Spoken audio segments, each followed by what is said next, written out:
ikaw nag-represent sa PDEA. Pero, can I ask you about PDEA? Konting ano lang ha, kasi metrics yung pinag-usapan namin dito eh.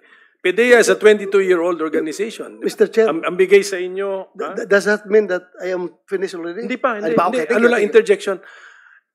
Kayo, binigay nga sa iyo yung ang basa namin sa law, sa anti-drugs, PDEA, dapat yan i-ano eh. Do you have, naging head kayo eh. For how long were you head of PDEA? Taon din ba? Taon? Years din? It's 2 years and... 2 years. Okay, so you're familiar with PDEA. Yes, sir. Are you in possession or are you the repository of data about drugs? So kunyari gusto natin sukatin ang success ng Duterte administration's war on drugs. Hawak ng PDEA ang any metrics na before June 30, 2016 at tapos June 30, 2022. Meron kayong klaseng ganun data? Is it matrix, Mr. Chair? Huh? Matrix? Are you asking me? Metrics data. How much drug we have? Marami sigurong ways to measure the drug problem. Number of users, number of suspected pushers at what levels, big time, manufacturing, etc. Number of arrests, do we have all of this data with the PDEA? Yun ang tanong ko. Yes, sir. And I think sa Dangerous Drugs Board din, sir, may data. DDB. Kasi General Kuy nga pala naman sa DDB. So, ganon. Just, hindi ko na siguro kayo ipipress sa figures, but not you, General Aquino, but the current PDEA. Are you still with the DDB? Wala na rin, sir. And the current DDB, kunang ko na lang, ang sinasabi nyo sa akin, they should be in possession of the data.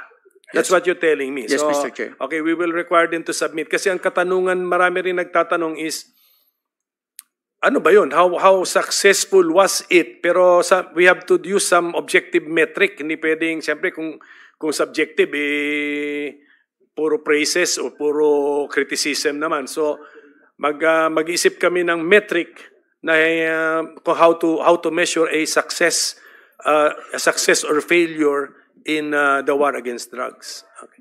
Sir, Mr. President, sige. Senator, may I be allowed additional moments? Alam mo itong war of itong PDEA, hindi man sabihin inutil. Pero kung yung PDEA, ang asahan mo to fight drug, patay ang Pilipinas. Take it from me, galing ako sa taas presidency. Galing ako mayor, congressman. Hindi kaya ng PDEA. Hindi nga niya alam sino yung mga, diyan sa palibot dito sa batasan, sino yung mga drugista diyan sa Police talaga yan. Police. Ang sekreto niyan is mayor, pati police at barangay captains. Yun lang yun. Yun ang kailangan mo. Huwag na yan generals. Police, kapitan, police, barangay. Yan. Well, generals, malayo masyado yan. Anak ng puta. Sorry. Wala yan. You cannot solve the problem. Nandito na lang rin tayo pag-usapan natin what's the best approach to. The best approach really is dito sa baba. Barangay captain, tapos yung mga mayors, dapat nilang pukpukin talaga. Pag ang isang mayor, pag sinabi niya na walang droga dito sa siyudad ko, hindi naman ako nagyayabang. Pupunta naman kayo ng Davao kung gusto ninyo. Meron kayo. Pero pag sinabi ko, dito sa Davao, walang droga, wala talagang droga. Ilang police chief dyan. Ayan, si Gamboa, Danao, pati ito, dumaan si Koy. Pag sinabi ko sa kanila, walang droga, kayo ang sabi ko, ipapakaw ko talaga sila sa cross. Nagpagawa ako ng cross dyan nilagay ko sa barak sa likod. ipapako ko yung police director dyan na pagka may trabaho ninyo yan eh. Yes, sir.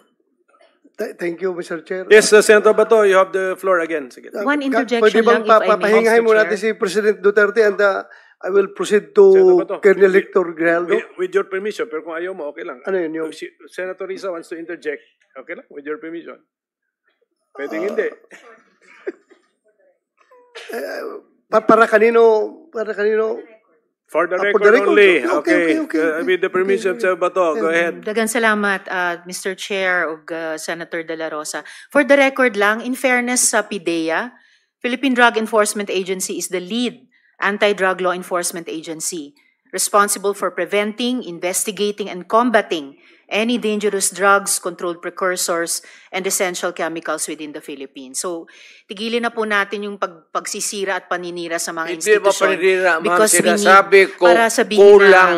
pero may nasabi Hindi rin nila kasalanan. may Ang nasabi PIDEA rin talaga hindi kulang inutil. ng tao, Pero- kulang ng organisation. Pero I Yes, heard yes. the term, Mr. Chair, You have halos to have inutil. Mr. President, tao, pati pondo there ng are- pera. There are ways na i-strengthen ang PIDEA na hindi natin Hindi sinasabing mo dala sa halos istorya yan dito. inutil. Actually, okay. No. Excuse me, Mr. Chair. sige. Miyembro po ako ng committee ito, ng subcommittee at ng Senado. So, I am just making an interjection Yes, in fairness sa PIDEA na isa sa mga importanteng institusyon ng law enforcement natin, particularly in suppressing the supply of drugs. For the record lang, Mr. Chair. Dagan ako- salamat, Mr. Chair, o Senator De Sige, La what's Rosa. the opinion of the Ako President naging- is... Mayor, congressman, naging presidente. Ang sinasabi ko dito, wala akong tinatamaan. I'm just expressing, I said, my experience. Na kung ano talaga ang kulay ng droga dito sa Pilipinas. Baski dito sa batas. Putang. Baski dyan sa Ligos. Malakas ang droga dito sa batasan. Kaya kung kailangan mo talaga, kailangan mo ng pulis, kailangan ng Pilipino, you elect a mayor now na magsabi one of the sa program niya, sa agenda niya, drugs. Maghingi siya ng chief of police na who's dedicated at saka yung may character talaga. Pero kung chief of police na gusto lang ng promotion, mag-retire na kayo. Yes, Mr. Thank you, Chair. thank you, Mr. President Bato. I will confirm na yung in aid of legislation part ng ating hearing, isa yun na lumalabas nga yung PIDEA, yung law creating the PIDEA, manpower, budget, etc. So, Palakasin ninyo, sir. Yes, sir. Kaya nga, isa yan. I will confirm it na yan ang isa sa mga initial kaagad na lumalabas na in aid of legislation na ideas. Yung PIDEA, pinasa lahat ng drug dyan, pero kaya ba? Nakuha natin ng feedback sa Presidente. So, Kulang. Yes, sir. Ayun, isa yun sa Ipapalabas natin yan sa future hearings. Ano ba ang sitwasyon ng PIDEA? Si PIDEG, bakit na-revive si PIDEG? NARCOM kayo dati yata pagkaalam ko. If I remember it correctly, NARCOM, inalis natin by policy of law. Pero rene-revive, it's now PIDEG under PNP. Sige. I'll now recognize Senator Bato for his continue his interpellation. Thank you, Mr. Chairman. Alam mo kung ang problema ng droga ay napakababa na level lang, siguro kaya ng PIDEA kontrolin. But before we came into office, President Duterte at ako naging chief PNP, sobrang talamak ang droga. Everywhere, anywhere, buong Pilipinas, kalat ang droga. Kaya, what can PIDEA do? They are only 2,000 plus. Ang PNP, 200,000 plus ang PNP. Kaya kinakailangang immobilize ni Pangulong Duterte yung PNP because ang PNP everywhere in the Philippines up to the barangay level may police doon. Kaya ginamit ang PNP para mag-wage ng war on drugs. Hindi kaya ng PDEA. Hindi sa sinisiraan ni Pangulong Duterte ang Hindi kaya. PDEA. Talagang hindi kaya. Di kaya. 2,000 plus lang yung PDEA. Tapos yung PNP, 200,000 plus. So you better use the 200,000 plus at alam na alam pa ng mga pulis kasi yung iba nila mismo ay sila pa involved sa droga. Alam na alam nila yung drug personality doon sa area nila. So, yun po ang the rationale behind, Mr. President. So, Ganito kasi, yes, sir. pinatawag ninyo ako dito. Hindi ko kayo pinipilit na maniwala sa akin. Makinig kayo kasi ako galing talaga sa baba. At itong lahat na ito dumaan sa akin. Koy, lahat dyan. Gamboa. Bato. Makinig kayo kasi makinabang ang bayan natin. Hindi ang yabang ko dito, ang bayan ang makinabang natin. Hindi ako nagyayabang, galit talaga ako sa droga. Kasi sinisira nila ang bayan ko. Ang mahirap dyan, ang mga anak. Yun ang sinasabi ko, lalo na yung mga nanay na nagtrabaho doon sa Middle East, na ni-rape, inaabuso ng mga putang ina nila. Tapos magpadala ng pera dito para sa pag-aral ng mga bata. Pag-uwi nila after, yung sa City Hall, umiyak dyan sa harap ko, nagligid-ligid, ano bang tigid-ligid sa Tagalog? Gulong-gulong dyan sa harap harap.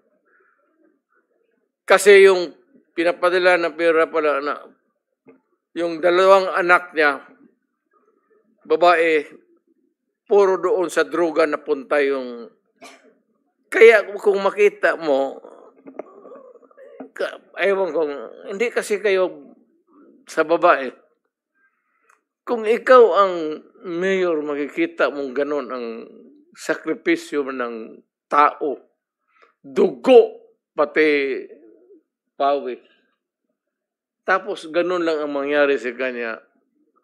Ako ang nakikinig sa istorya dito. Ako yung mayor. Ako ang nagsasabi, I will protect the city. Ano? Putang, pagkahipokrito ko naman. Wag na lang ako mag-mayor kung wala akong gawin. Kaya ang daw sinabi ko, stop or patayin kita.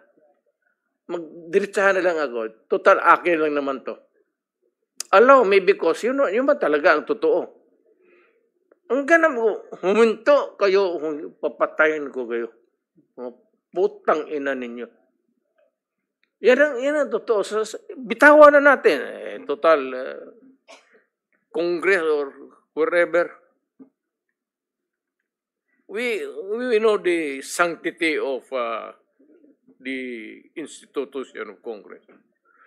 But there is always a time to let go of your... At alam yan, puro alam ng pulis yan. Yan lahat na nakaupo dyan, yan, dumaan ng Davao yan, alam nila ang sentimento. Thank you, Mr. President. Sabi niyo na po. Can we excuse the President kung papahinga siya? We suspend for a few minutes.